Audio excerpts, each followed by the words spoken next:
Hey everybody, welcome back for another week of fun interviews with people in the industry that we almost didn't know existed and we're excited to know. So this week I'm super excited because I had the opportunity to be on a virtual trade show a couple weekends ago, and the person sharing my session happened to be Leigh, who you see on the left there, and no idea what she was going to show me was really going to like wow me like it did. I was on mute the whole time going, because it was so cool.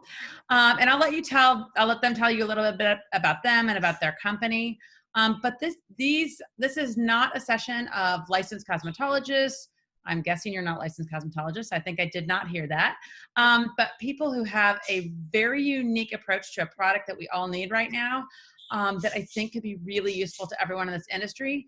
And because it is a safety-oriented product, I'm super excited to introduce Leigh and Kim from STICKFX, right? Awesome. Okay, Yes, so tell me a little bit about yourselves, your company, and what you're doing right now with COVID-19. Okay, awesome. So Kim and I are the co-founders of a company called STICKFX, and we pivoted our business during COVID because what we typically manufactured are these masks that we invented for the Halloween and party industry. I'm a silicone specialist. I've been working in the medical and entertainment industry for over 12 years, designing silicone prosthetics and working with different polymers. And so I'll show you what our company traditionally makes, and then you can kind of see the transition of how we pivoted our business to make masks geared towards the COVID crisis. So this is a regular silicone mask made of hypoallergenic skin-safe silicone. But what we invented was a adhesive that just self-adheres to the back of it, that's safe for your skin and safe for kids, and just sticks on with no straps, no glues, and no adhesives that are needed. And so we had been making these for the Halloween and party industries and skeletons and zombies, and we had a great response to these masks. When you take them off, they're comfortable to take off. You can stick it to your hair and it doesn't hurt, and then you can clean this off and reuse again for dozens of uses.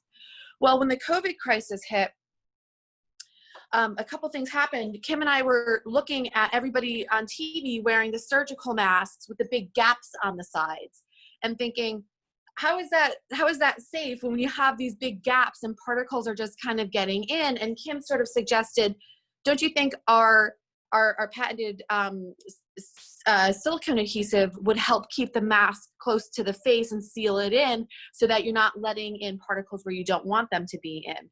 And so that kind of led us down the road of developing these masks that we have here. So under a new brand, we have a company called Sealz. And I'll kind of show you what they look like. They're not very exciting looking, but they're exciting how they perform. So you can see there's no straps to it. It's a melt-blown polypropylene filter. Take it off like this, and you can see there's a sticky perimeter edge. And then you take the mask and you stick it to your face, and you can see that it completely seals to my face.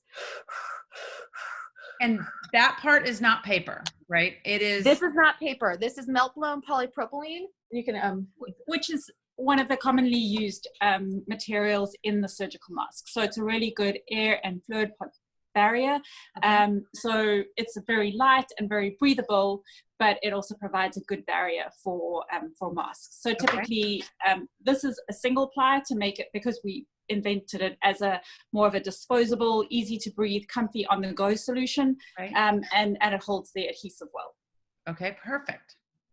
And then the best thing about what we were talking about sealing to the face so that there's no gaps, like in a surgical mask, you'd be able to stick your finger right in there. Yeah. But because it's sealed to my face right now, and it's adjustable too, so for different face sizes, I can pull this tighter, I can pull it however I'd like, and I can readjust this so it's not as though, not like a Band-Aid when you put it on once, you can't re-stick it.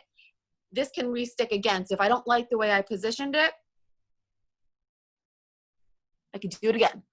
So I could be describing this incorrectly to people, but I remember a toy when I was a kid, or more correctly, when my oldest child was a kid, not really me, that you could throw against the wall and it would kind of crawl down the wall. And then you could pull it off and you could go wash it into the sink. It had dog hair on it or lint or whatever, but then you could throw it against the wall again and it would just do the same thing. Is it similar to that in texture? Absolutely. So let me take this off. That's one of my favorite analogies because that's exactly what it feels like. It's hard to see, but it's more like a tacky gel. It's not an adhesive. It's not an, there we go. It's not an adhesive like a Band-Aid is. It's more of a gel that you can see, and it doesn't leave a film on your skin. And if I stick this on my eyebrows, this is my favorite demonstration. I'm gonna take my eyebrows off, by the way. These aren't au naturel. If I stick it to my eyebrows, it's gonna peel away very easily from the hair. It never takes the hair off. You're not like a Band-Aid where you go, ouch, which is why we found that kids absolutely love this. My 3-year-old, surprisingly, I didn't think she would ever put anything on her face. And she has no problem doing this. She likes to stick it on. She likes to peel it off because it's comfortable. So it is really like a gel, and I can kind of show you maybe a little better on my superhero mask here. When I sort of unpeel it, you kind of see like it has like this cushiony feel to it, and it doesn't leave any sort of film on your fingers, which is really nice. So similar, it looks like, to what we call snot glue. When we are sticking things to like flyers that go out, it's that glue that rolls up in your hand and doesn't leave a residue on either the paper that it's on or, let's say, a magnet, if you were sending a magnet out, and we call that snot glue. But it reminds me of that, similar, because it doesn't leave any residue. Except that's an acrylic, and this is actually silicone. So it would be safe for you to like play with it and get it on your hands, and it's still made of skin safe silicone. And you said something about if you drop it and you get the lint all over those like wall crawlers, or whatever they were called. The same thing. So should I have accidentally like stuck this to my shirt and pulled off all the lint? The best thing about the melt blown polypropylene and our proprietary adhesive is that you can take this to the sink and wash it like you're washing dishes, like with dish soap and water. So you just crumple it all up, wash it, scrub it with some dish soap and water. Let it air dry, usually like, a couple hours until it's dry. You can use a hair dryer to speed up the process.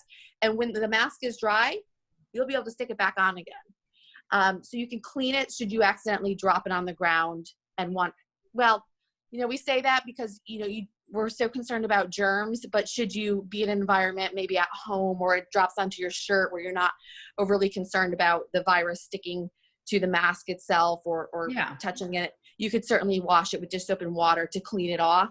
But otherwise, we did develop this as a disposable item that you would just toss in the garbage. Okay, so a couple things you brought up I want to ask you about. We'll start right there. One is you talk about it being a disposable item, but if I didn't want to dispose of it and I wanted to reuse it, how many uses could I get out of a single mask likely? We usually say I've washed and reused mine at least 15 times, but it depends a lot on how you care for it. So the one thing that does affect the adhesiveness of the silicone gel is lotions and oils from your skin. So we always say to people, try and make sure that you have clean skin, and people always assure us that their skin is clean, but then we say, well, you've got moisturizer, you've got lots of makeup on, that's potentially why it isn't sticking. Or if you are sweating, and just like any adhesive, it doesn't adhere to a wet surface. So, but if you take care and you wash it well, dry it out, mine, I seem to have a skin that it works well with. So they at least 10 to 15 times are on average what I use. I've got to be honest, I have them like lying all over my kitchen, like drying out, because I just kind of keep them and stick them on my kids as they go out the door. So we do use them a lot. And so how long in a single wearing, is there a time limit in a single wearing? Let's say I put it on at 8 in the morning for work. Is there a time limit? So I think the way we designed these, we never really designed them to be something that you put on and then you wear it all day at work. However, once again, like we sit in at the office and we wear ours. And if you're in a cool environment and you're not sweating and you're not wearing a huge amount of makeup, they tend to last for hours. But we generally recommend sort of 1 to 2 hours. They should be doing well. Okay. I'm for full disclosure, I'm 9 months pregnant. So sitting here talking, I'm sweating already, just sitting here. Yeah. And so for instance, today I had this mask on. We got here maybe like 8 a.m., probably around 10:30 or so, with me being a heavy sweater. Around 10:30 or so, I noticed that it started to lift up a bit. But the best thing about this is that once you start sweating, and if you have to take it off, maybe it started to like lift up a little bit, like on the corners, it started to get a little bit of a gap from my sweat. All I have to do is just sort of let my skin dry, kind of let my skin dry. I can pat it, just kind of dry your skin off. Okay. And then I was able to readjust it and put it back on. Okay, again. so keep that on for a second because I want to demonstrate something else. The number one thing, so everybody who's watching this knows I'm a nurse by training. And the one thing people always ask me when they're wearing their mask is, how do you wear masks all day? Because it makes my glasses fog up. So I have told everybody, a nurse's trick is that you get double-sided sticky tape and you tape the top of your mask to your cheeks. We used to do it all the time. We carried it around pockets. That sounds, but I want you to demonstrate how fabulous that mask is with your glasses on. Absolutely. So let me get this back on so I make sure I have it in a good place on my nose. Okay, so I'm gonna zoom in close because the adhesive, it sticks and seals right here. I want to make sure that when I put it on my nose, put it here, give it a good smush. Just good smush over here. So you can see, that's a technical term. You can see it's really curved to the bridge of my nose here. Yep. Here are my glasses that I wear all the time. There we go. Or sorry, am I getting glare? No, we see you. And we see no fogging of your glasses. This is one of the greatest things about it. I talked to a nail tech over the weekend who several people in her family had been exposed to COVID, and she, wanted to work, but she has to wear glasses to work. And I was like, oh, I got the right thing for you. And I sent her to your website. Oh, great. So I think that is a really important thing. Another question that comes up when I tell people about this is people's sensitive skin. Do people have a lot of, I know you said hypoallergenic. So people with sensitive skin don't seem to have problems with it. I know you put it on your children. So that must, to me, that's a vote of confidence if you let your children wear it. No, the beauty of the product that we use, so the silicone is very hypoallergenic. Leigh has been working with silicone for many, many years. And I think she said less than 1% of the general population has any type of reaction to silicone. And that's why it's so widely used in children's products and in medical devices, because of the nature of silicone and how it typically doesn't react with people's skin. So we've had no issues. We actually, the response that we've been getting, I had a fellow nurse who wrote us an email, and she said, I don't know what you guys made that adhesive out of, but it's worth millions of dollars because her skin is so incredibly sensitive. Wow. She was trialing the masks for us, and she said she was really nervous. She said she poured it on the back of her hand for an hour just to make sure, because she was so scared to put it on her face to trial it. And she just called and said, I don't know what it's made out of, but can you make me this, this, and this out of your adhesive, because it's the only thing that didn't cause my skin to break out. Which is great. As a nurse, I can tell you adhesive sensitivity is really a problem in the hospital setting, especially when you get elderly patients with very thin skin and you constantly try, things to hold down your IVs rather than tape. I mean, I can see a lot of applications for it. But in this particular application in the beauty industry, one of the things that is really pounded into their heads, both through school, their state board exam, and their rules, is that items are either one of two things in this world, in cosmetology world. They're either single use and they go in the trash, or if they're going to be used multiple times, they have to be cleaned and disinfected. There's really you have to disinfect. There's really no option there. So I did want to tell everybody who's watching that they have sent us some masks, and we're trialing them in BARBICIDE. Pretty much everybody uses it. We're going to trial them to make sure that the adhesive holds up and that they don't discolor. But in the short term, before we've got that testing done, I think one of the exciting things was I listened to this whole thing when I was on it with you, and I thought, okay, she's going to tell me it's uber expensive and I can't even afford it. So I don't normally have people talk about these kinds of things, but I want the people viewing this video to understand that this is something they can do for themselves, but also that they could do for their clients, that they could pass this cost along and the clients could take them home just like that. So give them an idea of what pricing looks like for them. Sure. So at the moment, we sell various different pack sizes. So we have the most basic, which is a 3-pack, which we retail for $9.99 on our website. We have a 10-pack at $29.99, a 20-pack at $54.99, and a 40-pack, which is obviously popular with the salons, at $99. And we are offering specials to salons. So there is a 5% discount at the moment for salons. And we'll put that in the comments so people can see the website and see how to get in touch with us. But really interesting as well is we've had some interest in terms of salons who would like to sell them to their clients, so as part of the treatment. And so we've made a single pack available, which we would give to the salons at $3.50, and they can typically sell them onto their clients at around $5. So sort of a little bit of a margin for them as well to make some money there. Yeah, it's sort of like we were saying, it's like when you go to the tanning salon or where you have to buy those goggles. And I wish I could say that I bring my goggles back every time I go tanning, but I don't. And I pay the $6 for the goggles every time I go. And it's just one of those things. I can convince you to not tan, because that's what the next thing. I'm going to convince you to not go to a tanning bed, but go ahead. It's been a while. Clearly it's been a while. But, you know, it's one of those things where, of course, when I get my hair done, an extra $5 to keep myself and the stylist safe, but also to be able to get a haircut in comfort where I'm not holding my mask like this as you're washing my hair, or, you know, doing like mine takes quite a long time to to get this. So, you know, to be sitting there with something behind your ears is very uncomfortable. And the other thing we didn't mention too is there's, you know, a lot of people who wear like the earbuds or glasses.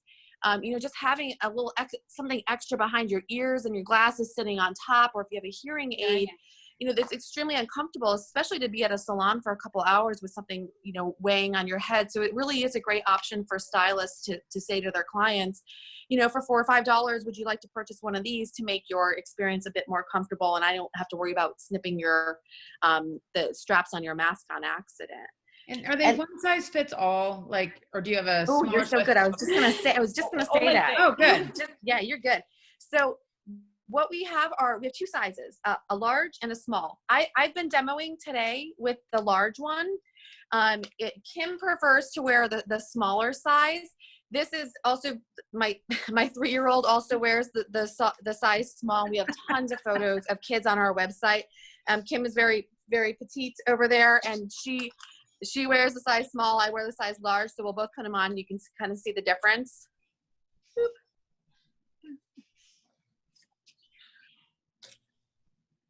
Okay.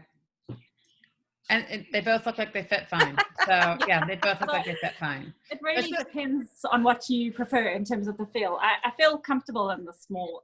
It's just a preference. I feel like it fits nicely and it doesn't kind of give me any extra coverage. Yeah, my face is just a little bit wider, so I like having it a little bit more coverage out here, because the small on my face falls a little short by the corners of my mouth. So in terms of, those look great. And in terms of safety, I know on the pivot to profit thing that we were on that educational event, you did mention that lots of hospitals are buying them, which tells me that their filtration rate is adequate, probably far better than any of the cloth masks that we're all wearing. But you did also mention, I know we haven't tested the disinfection, but one of the other alternatives, particularly in the aesthetics world, is an autoclave. And you did say that they can be sterilized, correct?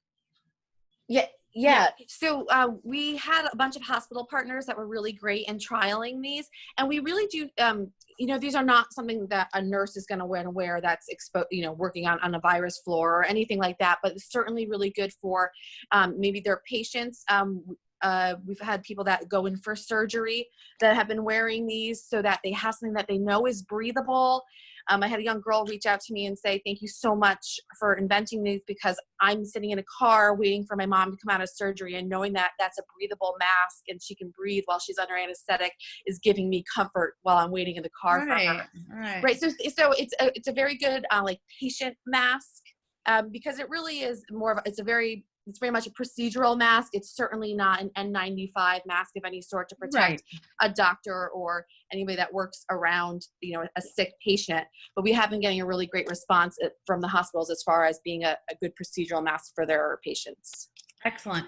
And then one of the other things we talk about, and we're kind of not even going there, and it's really the most important piece to most people, is that the loops behind the ears, you know, as a nurse, we never wore those because they're so irritating. Like you would never wear them behind your ears. And immediately that's what everyone started buying because it's easy. You know, you have them in your car and you just, you know, put them on, kind of a thing.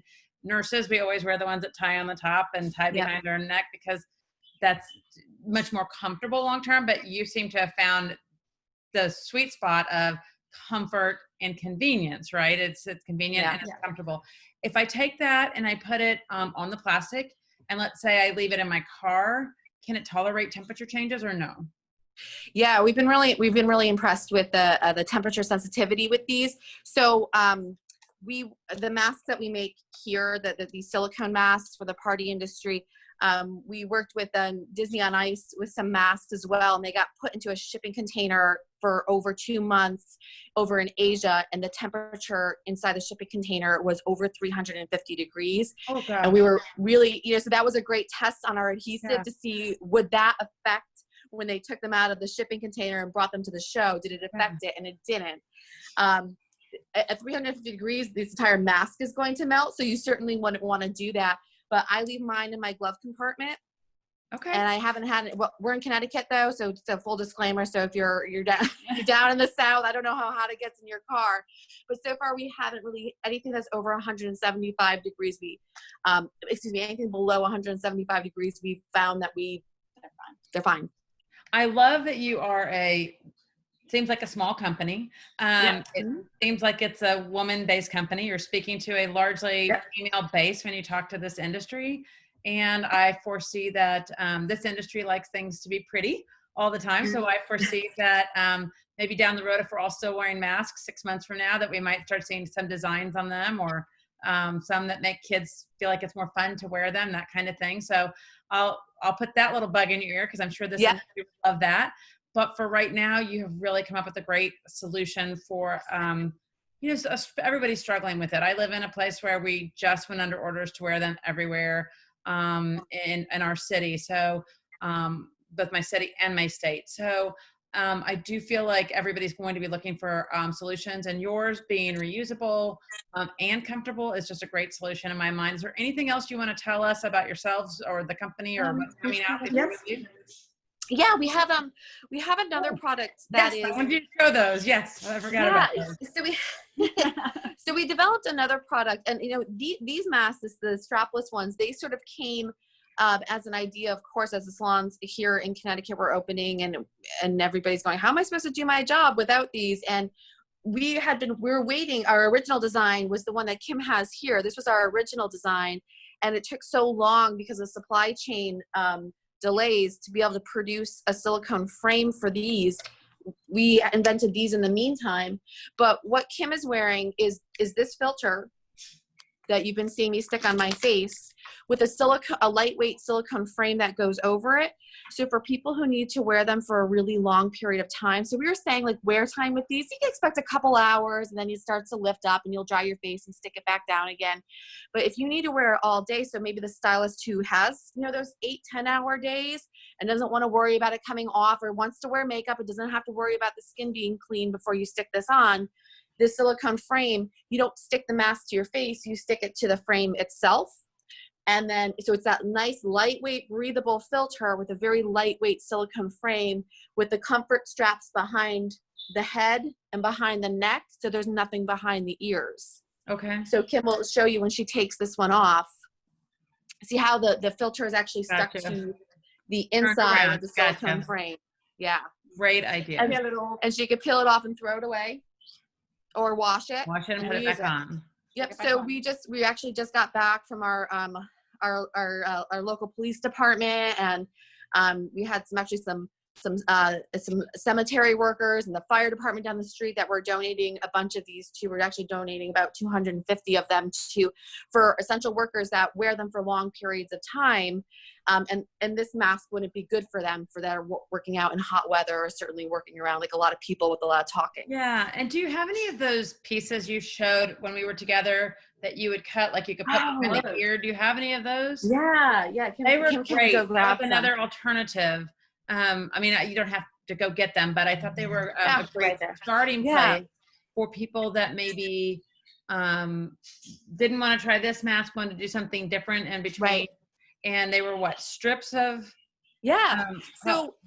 So of course, you know, everybody that's wearing these masks, and we were seeing all these, you've seen all these pictures of the doctors and the nurses who are working, you know, 12, 15-hour days, and they have, you know, their N95 masks on, and the straps are so tight, you know, when you take them off and you got the dents in your skin from them.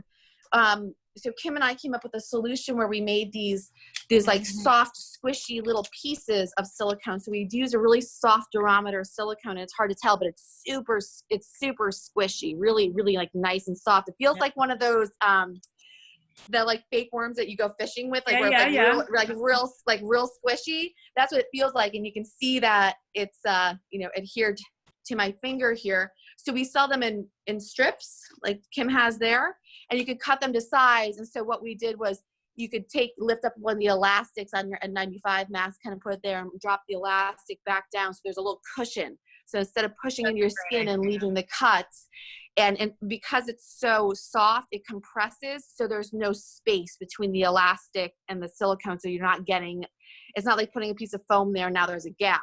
It's actually like compressing into it and cutting into the silicone. Like a memory foam mattress. Yep. Like everybody does that, right? Yeah.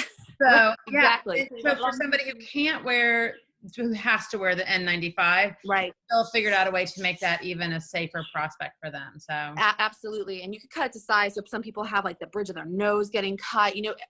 And also people who are wearing visors, a lot of people who are wearing visors are finding the plastics cutting in, so you can stick it anywhere. And that's the beauty of it. It's just, you can cut it into any shape that you shape and size. And same thing, it's reusable. You can sterilize it. You can autoclave this. Autoclave it, and it continues. I'm super excited. So, just like we do with everybody else, after we post this video up, you can ask questions in the comment section. You can go to the barbicide.com website and go to contact us and send in questions. We will take all those questions and get them back to you guys and get answers for people. But we'll also be putting in all of our everything associated with this video, whether it's on Instagram, Facebook, on our website, in an email. We will be putting your website address and contact information if somebody wants to come and purchase them from you. I love this idea. I love that two great women had this idea. Thank you. I wish you guys so much success. I can't imagine that this could be anything but great for this industry. Awesome. So thank you so much. And you know what? I can't wait to get a sample. Yay! Thank you so much. Appreciate it. All right. Thank you. Thank you so much. All right. Bye.